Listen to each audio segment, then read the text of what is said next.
नमस्कार शेतकरी बांधवांनो, उन्हाळी मिरची लागवड करत असताना कशा पद्धतीने शेतकऱ्यांचं नुकसान होत आहे हे दाखवण्यासाठीच मी आजचा हा व्हिडिओ आवर्जून बनवत आहे। हा व्हिडिओ पहिल्यापासून शेवटपर्यंत बघा आणि तुमचं नुकसान होण्यापासून वाचवा।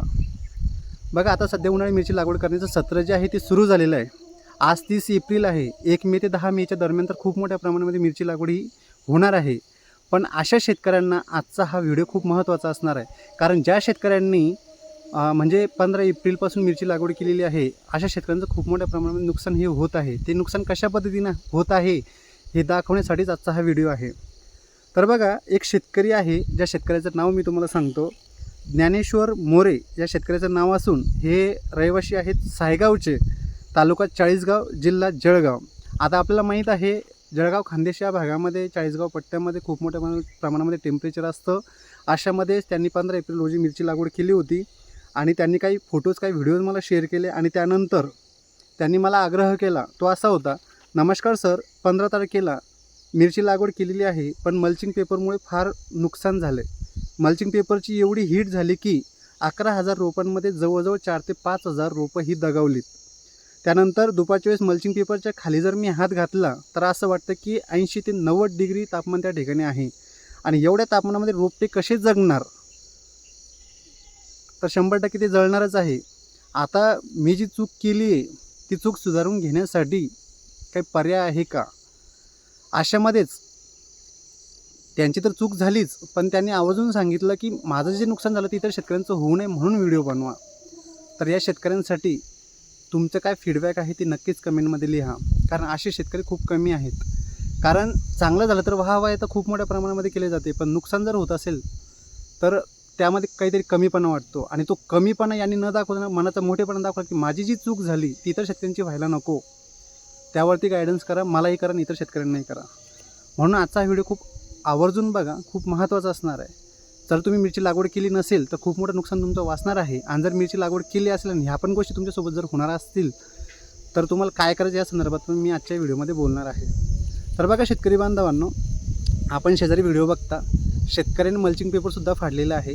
मल्चिंग पेपर फाडण्याचं कारण काय आहे, तर त्या ठिकाणी वाढत चाललेलं तापमान, आणि हे तापमान कशामुळे वाढलं तर 45 डिग्री तापमान तर आहेच वरून, पण यांनी जे काही भेसळ डोस टाकला असेल त्याच्यामध्ये, किंवा त्याच्यामध्ये जे काही मल्चिंग पेपर यांनी टाकला आहे, तर याच्यामध्ये झालं काय की त्या भेसळ डोसची हीट, त्या मल्चिंग पेपरची हीट, त्यात जे काही पाणी पडतं ठिबकच्या माध्यमातून त्याची हीट, वरून पडणारा सूर्यप्रकाश 45 डिग्री तापमान त्याची हीट, आणि जे काही झाडं दुपारच्या वेळेला चालतात ते मल्चिंग पेपरच्या आतमध्ये घुसतात आणि जिथं आपली मिरची लागवड झालेली आहे त्या छिद्रामधून बाहेर पडतात, ते ती हीट एकत्र होऊन त्या ठिकाणी रोपं मर सध्या होत आहे। हे प्रॉब्लेम तुमचे पण असू शकतात, ज्यांनी मिरची लागवड केलेली आहे त्यांचे, किंवा ज्यांनी लागवड केलेली नाही त्यांचे पुढे होऊ शकतात। म्हणून अशा वेळेस काय करायला पाहिजे होतं, तर मल्चिंग पेपर आणि भेसळ डोस हा सध्या टाकायलाच नाही पाहिजे होता, कारण तसंही पुढचे 10 ते 15 दिवस तापमान हे खूप मोठ्या प्रमाणामध्ये हाय होईल।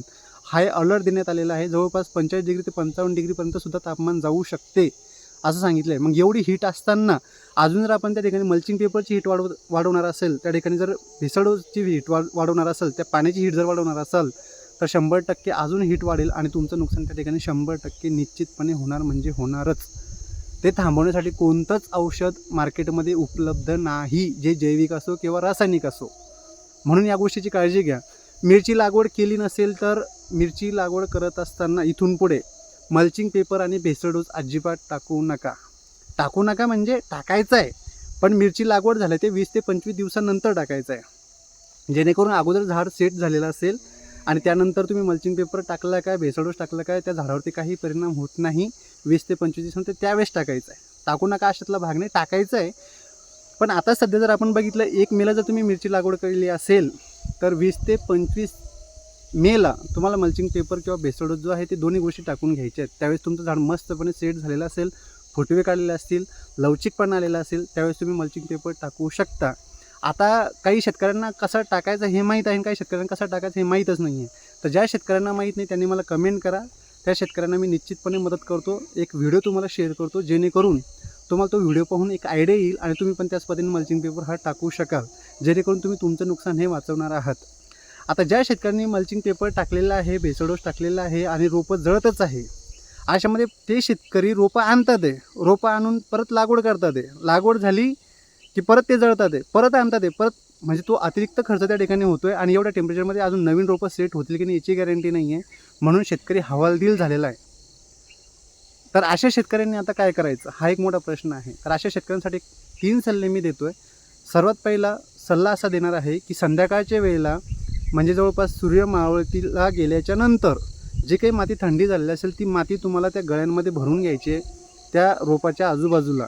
पण अशा पद्धतीने भरायचं आहे की आतली हवा तर निघली पाहिजे, फक्त त्या रोपाजवळून न निघता आजूबाजूला निघली पाहिजे. पूर्ण गळा पॅक करायचा नाही. पूर्ण गळा जर त्या ठिकाणी पॅक कराल तर पूर्ण ऑक्सिजन लेवल कमी होऊन जाईल, झाड पिवळं होईल, वाढणार नाही.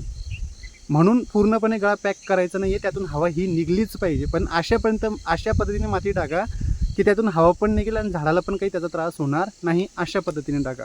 माती टाकाल त्यावेळेसच त्याला पाणी द्या, म्हणजे जी काही माती गरम असेल ती थंड होईल, झाडाला नुकसान करणार नाही. आता ती गरम माती जर तुम्ही त्या झाडाच्या शेजारी टाकली तर ते मातीच ते झाडाला दणका देईल, म्हणजे त्या ठिकाणी ते कडक माती आणि ती झाडाला जर लागली तर त्या ठिकाणी ती पुन्हा झाड पांढरं होऊन त्या ठिकाणी मोडून जाईल, खराब होऊन जाईल.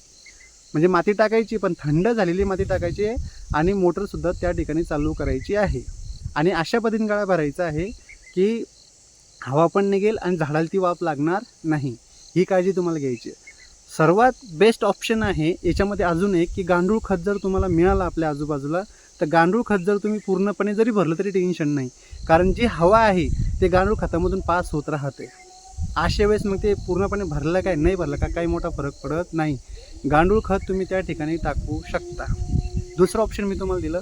तिसरं ऑप्शन तुम्हाला देतो आहे, माती भरायची असेल तर एक भीती वाटते की नुकसान होऊ शकते. अशा वेळेस काय करा, जे कप भेटतात आपले चहा पिण्याचे ते कप घ्या, त्याचा जो खालचा भाग आहे तो कापून टाका, बाजूचा साईडचा भाग कापा आणि मग ते असं थोडंसं क्रॉस करून असं त्याच्यामध्ये घालून द्या. त्या ठिकाणी ते झाडाच्या शेजारी ते फिट करा आणि आजूबाजूला मातीने ते पॅक करा, म्हणजे झाडाजवळ माती लागणार नाही. अशा पद्धतीने सुद्धा तुमचा त्या ठिकाणी ते रोप वाचू शकते. त्याच्यासाठी कोणतंही हीटसाठी तर कोणतंही औषध नाही. पण जे लोक औषध देणार असतील तर ते फक्त औषधी विक्री करण्यासाठीच बसलेले आहे, कारण काही ना काही तर त्यांना देणं आहे, काही ना काही तुम्हाला करणं आहे. पण असे काही तुम्हाला माहिती आहे हीटला तुम्ही काय करणार, त्यासाठी कोणतं औषध आहे. पण ती हीट जाते ना, त्या हीटला थांबवायचं आपल्याला, बस औषधासाठी गरज नाही आहे. आणि दुसरी महत्त्वाची बाब, ज्यावेळेस मिरची लागवड करत असाल त्यावेळेस मी तुम्हाला आवर्जून सांगतो नेहमी की मिरची लागवड करत असताना त्या ठिकाणी तुम्हाला रोप प्रक्रिया करूनच मिरची लागवड करायची आहे. रोप लागवड करत असताना संध्याकाळच्या वेळेलाच रोप लागवड हे झालं पाहिजे, सकाळच्या वेळेलासुद्धा नाही. तर ह्या काही गोष्टी जर तुम्ही काळजीपूर्वक केल्या तर 100% त्या ठिकाणी तुमचा फायदा होणार आहे. आणि जे काही नुकसान तुमचं व्हायचं होतं ते नुकसान तुमचं होणार नाही. इथून पुढे जर मिरची लागवड करणार असाल, ज्यांनी मिरची लागवड केली हे नुकसान जर तुमचं होत असेल तर या सांगितलेल्या गोष्टी तुम्हाला निश्चितपणे करायच्या आहेत. ह्या शेतकऱ्याने तुमच्यासाठी हा व्हिडिओ बनवण्यासाठी आग्रह केला. या शेतकऱ्यांसाठी कमेंटमध्ये लिहा, यांचं प्रोत्साहनपर त्यांना काही लिहा, जेणेकरून त्याही शेतकऱ्याला वाटेल की म्हणजे कसं आहे ना, स्वतःचं कमीपणा लपवलं आणि तो दाखवला आणि खूप मोठ्या मनाने तुम्हाला सांगितलं माझं नुकसान झालं तर शेतकऱ्यांचं नुकसान होऊ नये, म्हणून त्या शेतकऱ्यांसाठी काही लिहा. ही माहिती कशी वाटली ते सुद्धा लिहा. आणि इथून पुढे इतर शेतकऱ्यांचं नुकसान होणार नाही यासाठी सुद्धा तुम्ही हा व्हिडिओ इतर शेतकऱ्यांपर्यंत पोहोचवा. इथून पुढे जर अशाच माहिती तुम्हाला पाहिजे असेल तर चॅनलला लाईक करा, शेजारील सबस्क्राईबचं बटन दाबा, शेजारील बेल आयकॉनसुद्धा दाबा, जेणेकरून पुढचे व्हिडिओ तुम्हाला इन्स्टंट मिळेल आणि त्याचं नोटिफिकेशन मिळाल्यानंतर तुम्ही खूप चांगल्या पद्धतीने पुढची शेती करू शकाल. यासाठी मी तुम्हाला 100% मदत करणार आहे. काही अडचण आल्यास नक्की संपर्क करा, त्यासाठी तुम्हाला मदत मी 1001% करणार शेतकरी बांधवांनो. कारण मिशन समृद्धी शेतकऱ्यांसाठी चाललेलं एक मिशन आहे, ज्याच्यामध्ये ही कोणती कंपनी नव्हे तर आपल्यालाच एकमेकांची मदत करायची आणि पुढे चालायचं आहे. धन्यवाद.